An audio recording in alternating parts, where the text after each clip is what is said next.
Greetings everybody, we are at the Automate Show in Detroit. I'm here with my good friend Sebastián Trolli of Frost. Welcome. Thank you so much, Lucian. It's a great pleasure, great honor for me to be here with you at this interview here at Automate, amazing trade show, and very happy to meet you for the second time, right? Yes. After Hannover Messe. We had a chance to meet in Germany last month, and we'll get to the trends a little bit, but I was curious, you know, what do you see some of the biggest short-term ROI for manufacturing adopting industrial AI today? It looks like everywhere you go, including in the robotics world, there's AI. So I'm curious, where do you see the biggest short-term ROI? Okay, that's a really interesting question, right? Industrial AI, as you said, is everywhere. Not just here, but also Hannover Messe. Everyone was talking about industrial AI, right? And you have to be a little bit careful around that, right? Because one may think industrial AI is, you know, you have exactly the same use cases, exactly the same application, and that is not the case. You have to be very careful on how you classify or segment the industrial AI landscape, right? So it's not the same. You know, you have AI copilot solutions, but it's not. It has nothing to do, absolutely nothing to do with agent AI solutions. So having said that, right, trying to bring some awareness, I would say that probably the quickest ROI in terms of industrial AI use cases today, applications would be anything related to analytics. And in terms of analytics, I would say predictive maintenance could be number one, right? In terms of measuring uptime, in terms of measuring, energy consumption. Also, another quick ROI use case for industrial AI would be AI-driven quality control. Machine vision, computer vision applications. Also, AI is being applied in robotics, as you can see here in the show. Almost 50–60% of the booths are robotics related, and most of the vendors are featuring some sort of AI capabilities, right? Applications use cases are dozens out there, right? But in terms of quick ROI, I would say predictive maintenance or AI-driven analytics, and also AI-driven quality control, right? Right, so because of the cost of the vision, it goes down because you use off-the-shelf type of... Yeah, I would say, why quickest ROI? Because it's easy to implement, right? Then when you go to more complex use cases, for instance, like how you apply AI to data management, how you apply AI to manufacturing workflows, that's a little bit more complicated, the deployment time is longer, and then the ability to capture results quickly is not the same as these two use cases that we were talking about, right? Predictive maintenance, AI-driven quality control.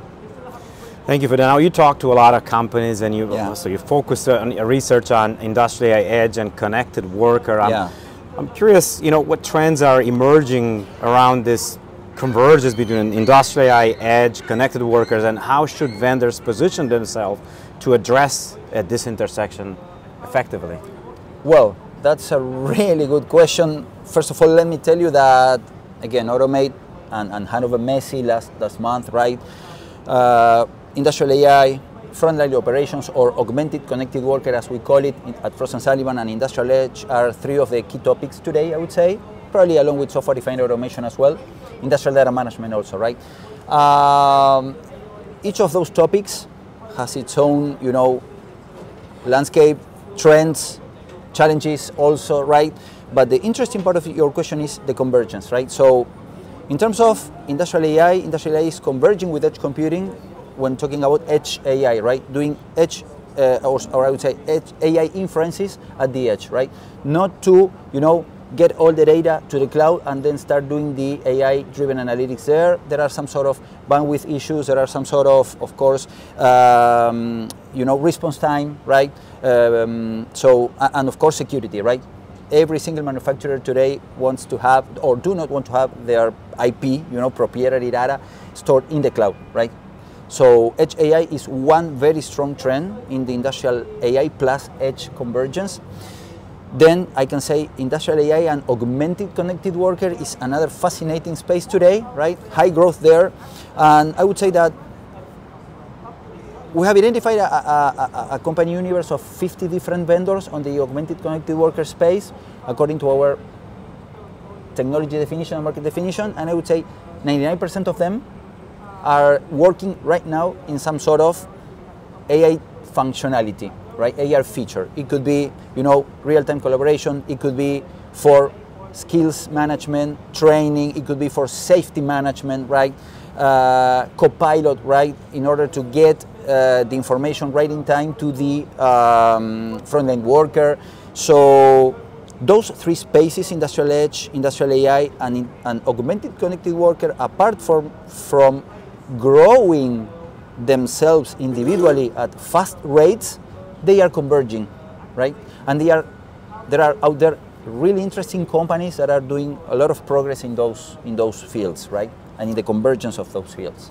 Thank you for that, Sebastián, and we look forward to host you at our upcoming AI manufacturing event. Absolutely. And I know you do a lot of, you have a number of upcoming research where you also do some of the competitive benchmarking. Yeah, so I'm curious, what are some of the upcoming reports, if you could give us a quick sneak preview of that? No, absolutely, Lucian, thank you so much. You know, I'm research manager at the company, and I am responsible for the industrial automation and software research program at Frost & Sullivan within the broader industrial practice area.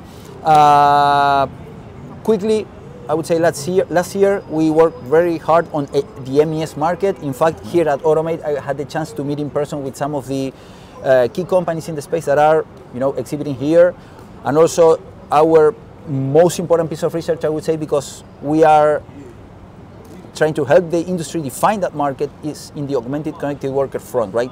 And our research was so very well welcomed by not just the vendors, but also the end users and the industry in general, that in 2025 we are updating our augmented connected worker research with the idea of, or the objective or the goal of, talking to every single company in the 50+ player company landscape there.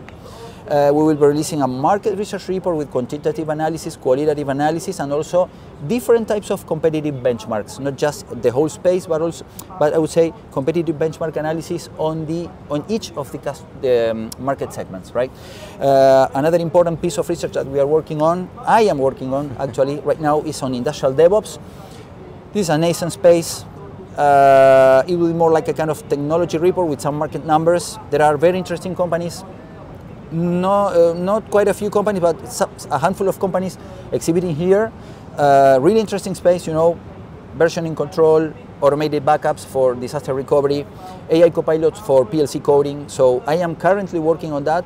And then second half of the year, you will see industrial AI research, huge research. I will be the lead analyst as well. And we will be also working on industrial edge and also on industrial data management. So basically, ACW, industrial edge, data management, AI are probably 4 out of 5 fastest growing markets today in the industrial automation and software landscape, right? And of course, industrial DevOps, we are also trying to help the industry define that market, that landscape. So I appreciate you sure. asking that question. So I got MES, I have industrial DevOps. There is the industrial AI. Absolutely. And then augmented connected, the frontline worker frontline type workers, of reporting. Right? And of course industrial data management, which is pretty tightly related to industrial AI, right? You need a strong you need to have a strong data foundation, a strong data platform, data management platform, you know, to as the foundation for all the industrial AI use cases. Some of them we spoke, I mean, a few minutes ago, right? Predictive maintenance, AI quality, AI-driven quality control. And some other AI use cases like handling manufacturing workflows, right? So those are two topics that are really integrated, and there are a lot of companies, not just a big one, but also startups, scale-ups that are doing fantastic job in that landscape as well, in that sector as well. These are all topics that our audience care about it, so Absolutely. I'm looking forward to the reports, and if you have questions or suggestions for other topics to be covered by or researched by the team, feel free to leverage the hashtag you see on the screen and get in contact with Sebastián. Sebastián, exactly. Lucian, thank you so much for this wonderful interview, for this wonderful moment. It's always a pleasure to connect with you, and happy to meet you in person for the second time here at Automate, at Detroit, Michigan, USA. Super happy to see you, and particularly in 2 continents in 1 month. That's really good.